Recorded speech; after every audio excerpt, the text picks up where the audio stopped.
Impact Wrestling No Surrender predictions for you now here on SCW on YouTube.com. Thank you for choosing the channel and choosing the video. Please subscribe right now. Leave in the comments in the comment section. Please like and share the video as well. 9 matches in total. I must admit, some of these matches I'm really looking forward to in Impact Plus this Saturday evening. There's a one or two not so invested in, but I tell you what, I'm looking forward to dissecting this match card and going through it with you now and giving my predictions. And let's start off with arguably, probably the most important match on the show, we could say. It's the Triple Threat Impact Wrestling Tag Team Championship match.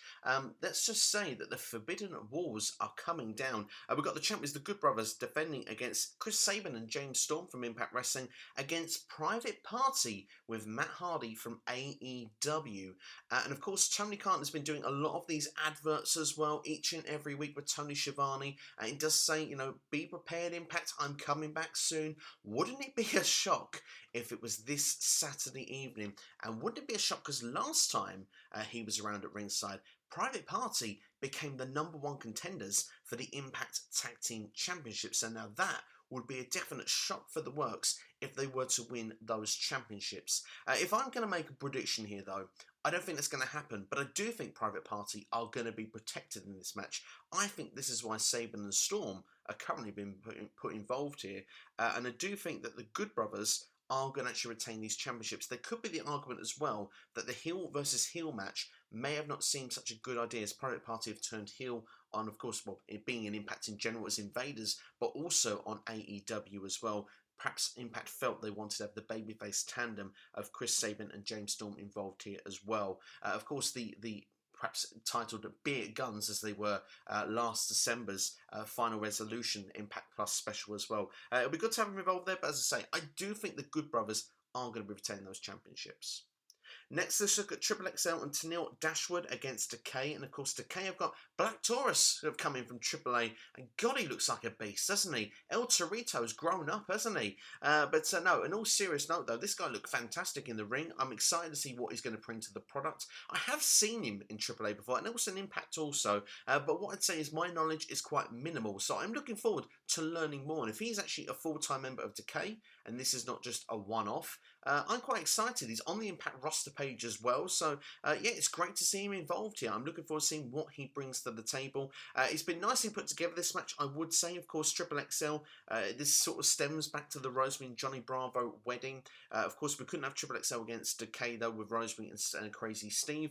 Of course, XXXL said that they don't hit women, so Tenille Dashwood has been brought in. Of course, she can do the beating on Rosemary, and of course, now Black Taurus has been brought in. I'm really looking forward to it. It should be a good fun match this, but I'm going to go for Decay to pick up the victory here because I think this fits for the baby faces to win. Black Taurus as well being quite new in here as well. It will be his second match and you want to keep him looking dominant. XXXL and Tenille Dashwood can afford the loss here, so I'm going to go for the babyface trio of Decay to pick up the victory.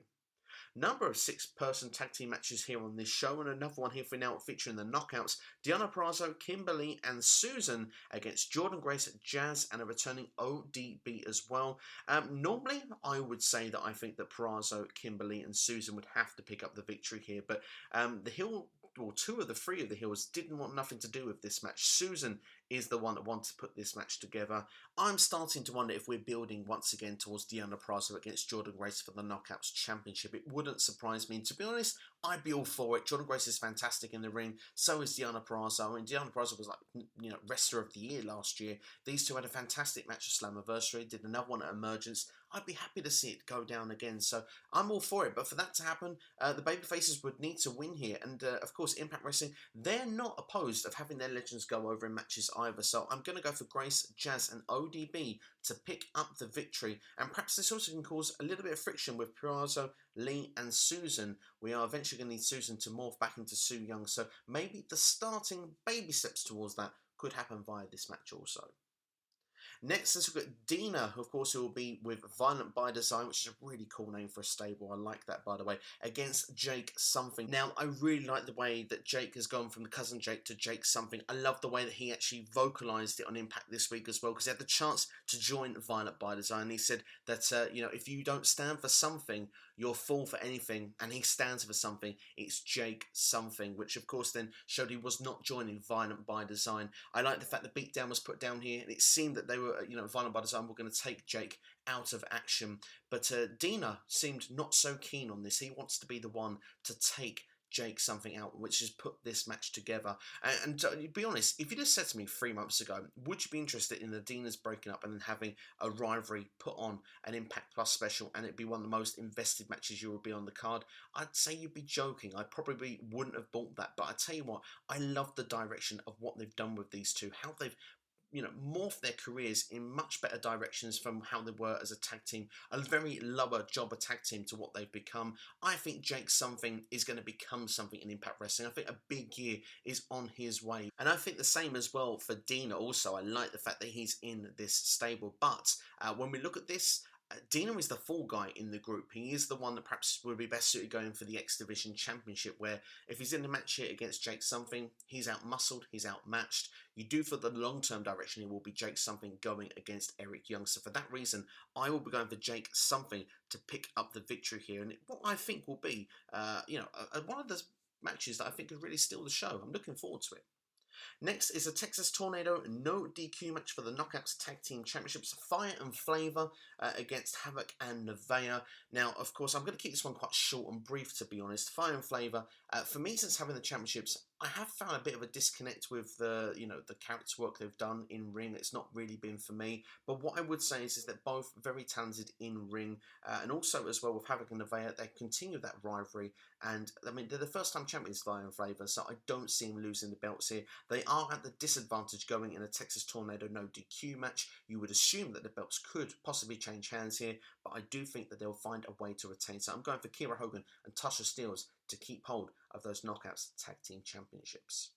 Next is a match that I'm a bit lackluster on this card, if I'm being brutally honest. Hernandez and Brian Myers against Eddie Edwards and Mack Cardona. I think it's the inclusion of Hernandez. I don't know, there's something for me, it just doesn't quite connect with this match. I'm not sure quite what it is. I'm quite invested in seeing Brian Myers against Eddie Edwards. I'm even invested in seeing Myers against Cardona. I think that would be quite fun to see them two have a rivalry against each other in Impact. But this sort of thrown together tag team match, I'm not sure. I'm not quite buying it. The idea that Myers, though, is actually paying Hernandez to be his partner here. He's paying him so much, but he's going to pay him more later. I don't think that Hernandez is getting that money. I think Edwards and Cardona are picking up the victory here. I think Hernandez is in here to be the fall guy. I think this is kind of the starting blocks to be a future rivalry for Myers down the line. The most professional wrestler, of course, perhaps not going about it the most professional way. And what's quite interesting about this as well is that Hernandez has some money, and it's been noticed by Flava again. And there's been a thing going around with money in Impact Wrestling. Now we've got Johnny Swinger's kind of casino thing that started.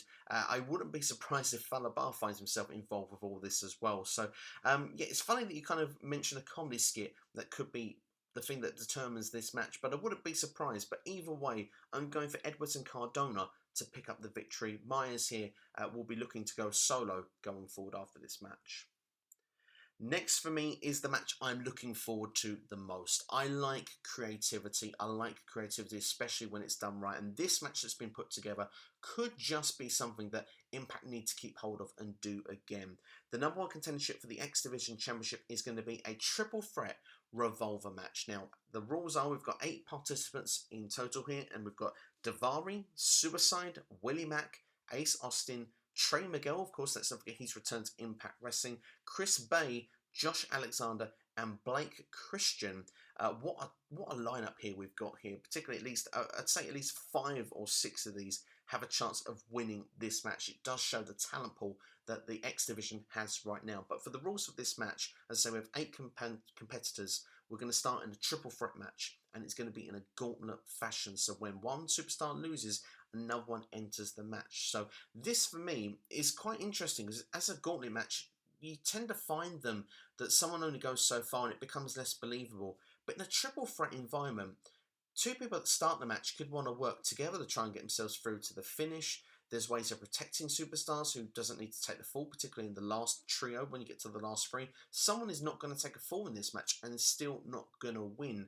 That gives gripe for someone to want to go for a championship later down the line as well. I just think that this looks really cool. And if you look at, like I say, the competitors in this match, I really think the winner at the end of this is going to be me, the viewer. I'm really looking forward to this. And like I say, there's so many potential winners here, but let's say who's not going to win this match first off.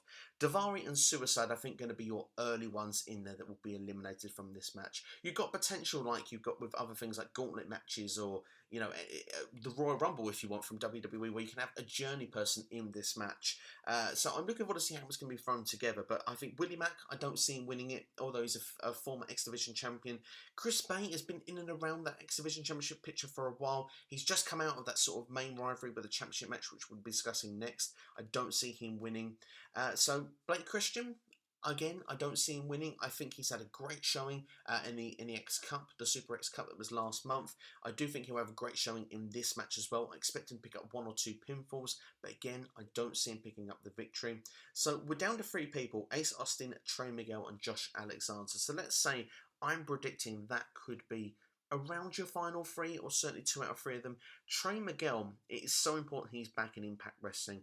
I think it's a great signing to have him back. But the storyline that he's got with Sami Callihan, there's some legs on that. And I think it's a great storyline that started off. I'm loving the work with Trey and Sami Callihan. And I think Sami is going to cost Trey Miguel in this match. So I expect Trey to take a fall. I don't expect him to be protected. And I think that they will go on to have their own rivalry in the next pay-per-view or 2, perhaps even as far as Rebellion. So to pick a winner then, I'm going between Ace Austin and Josh Alexander.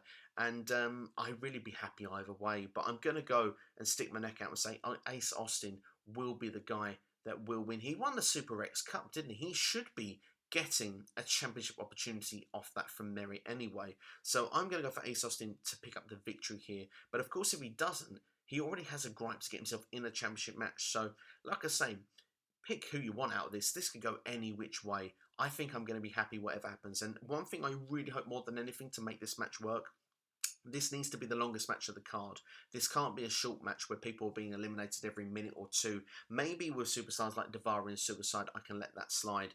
But I really want to see this be a half an hour, 5-star classic. I really think these all have the tool to do that. And yeah, I think this actually has potential to be match of the year, let alone match of the night. I'm excited for it. And you probably can tell by the way that I've previewed this match. Next, let's look at the X Division Championship match then. We've got TJP against Rohit, Raju, and of course Shera is back now, which is great to see also. It's good to see that Shera is back. This should be a really good match. These two were outstanding with Chris Bay in their last triple threat match. I think they could put on a great singles match. They've obviously wrestled numerous times before here. Shera kind of puts the advantage back into Rohit, Raju here as well. So yeah, I mean, anything can kind of happen here at this particular point, but I do think TJP, he's not had the belt for very long. I think he's going to win here. And I will say that I think Rohit and Shera, I think they're going to go into the tag team division. I think that's going to be the future direction. We've seen how many people are in the X division right now. You don't need to have 10 competitors in that fighting for that championship right now. Rohit has been a long-term champion. He held the belt for quite a while. Now Shera's back. I think they should go into the tag team division. So TJP, for me, is going to win. And I think his long-term opponent will be Ace Austin. Last but not least is Rich Swann against Tommy Dreamer for the Impact World Championship. Now, I must admit, it's not a match I'm so keen on seeing, but what I will say is, from looking at it from a Legend's point of view, from the respect that's been given to Tommy Dreamer, the fact that he's celebrating his 50th birthday and is given this opportunity, I want to say happy birthday to Tommy Dreamer.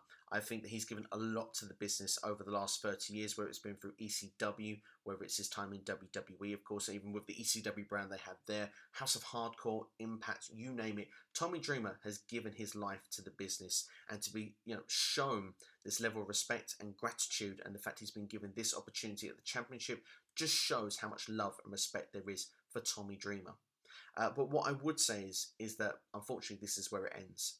Tommy Dreamer can't win this match. Rich Swann has been building a lovely program with Moose. And the fact that Moose should have been getting the opportunity at this show, and Moose isn't anywhere else on the card, does show that Moose has not got his attention anywhere else. It will be on the champion at the end of this match, which of course I'm predicting will be Rich Swann. I do think these two will make a good match. I do think that, but what I would say is that this shouldn't be the usual 25-minute to close the show type match. I think that this should be a 10, maybe 15 tops this match. It should be, and I think Rich Swann should win. I think we should close off the show with Rich Swann and Moose staring down, holding their championships in the air, building towards the next month. So for me, Rich Swann has to go over in this match. So that's it. That's my predictions there for you for No Surrender. Who do you think is going to win on the show? Let me know in the comments below right now. Do we think we've got new tag team champions in Private Party from AEW? Talk about newsworthy that would be if that was to happen. Let me know in the comments below right now. And of course, let me know in any topic in Impact Wrestling. Would love to know your thoughts of Impact right now in the comments below. I look forward to interacting with you. Please like the video as well. If you're new here, subscribe as well. Going towards 800 subscribers. If you are a fan of NXT, then the NXT TakeOver predictions are available for Vengeance Day on the channel right now. As well as that, also AEW versus New Japan Pro Wrestling 10 dream matches I've put together. Go and check that video out as well. And there are other videos also to check out this week. The Q&A is coming on Sunday. Of course, SCW interviews was this past Tuesday as well with Jonesy Chats Wrestling. Go and check that out. So lots of content on the channel to keep you excited. Plenty of reason to keep your eyes on SCW. But that's all from me. Thank you for watching. I'll see you guys next time. You've been watching SCW on YouTube.com. Have yourselves a great day.